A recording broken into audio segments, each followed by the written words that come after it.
মেহেরপুর জেলায় পাটের চাষ কমতে শুরু করেছে। পাট জাগ দিতে পর্যাপ্ত জলাশয়ের অভাব, বিরূপ আবহাওয়া ও পোকামাকড়ের আক্রমণের কারণে বিপাকে পড়তে হয় চাষিদের। এছাড়া পাটের ন্যায্য দাম না পাওয়ার কারণেও এর চাষে আগ্রহ কমছে। আগামীতে আরও কমবে বলে আশঙ্কা করছে কৃষি সম্প্রসারণ অধিদপ্তর। মেহেরপুর সংবাদদাতা হামিদুর রহমান কাজলের প্রতিবেদন, জানাচ্ছেন নুসরাত ইসলাম।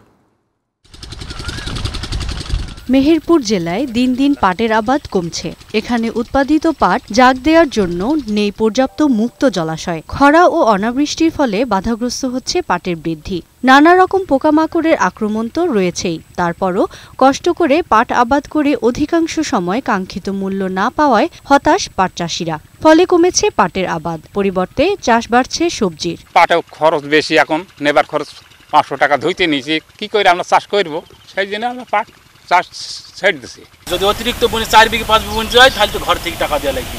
যদি ঘর থেকে টাকাই দেওয়া লাগে তাহলে আমরা চলবে কি, আমরা সংসার চালাবো। পাট ছাড়া অন্যান্য আবাদ করি, যেমন ঝাল, কফি, শসা, লাউ, এসব বানের সবজি আবাদ করি, লাভবান হয়ে যাচ্ছি। পাটের ছাড়া ভালো লাভ হয়, ওই জন্য আমরা পাটের আবাদ কমে দিছি। এভাবে চলতে থাকলে মেহেরপুর জেলায় পাট চাষ আরও কমে যাবে বলে আশঙ্কা করছে জেলা কৃষি বিভাগ। তারা জানিয়েছে, এবারে পাট উৎপাদনের লক্ষ্য পূরণের চেষ্টা চলছে। পাট পচাতে এখন চাষিরা অনেক সমস্যার সম্মুখীন হয়।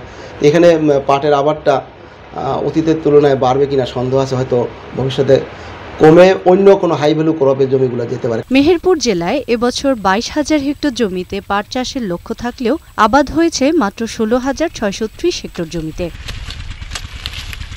ডেস্ক রিপোর্ট, বৈশাখী সংবাদ।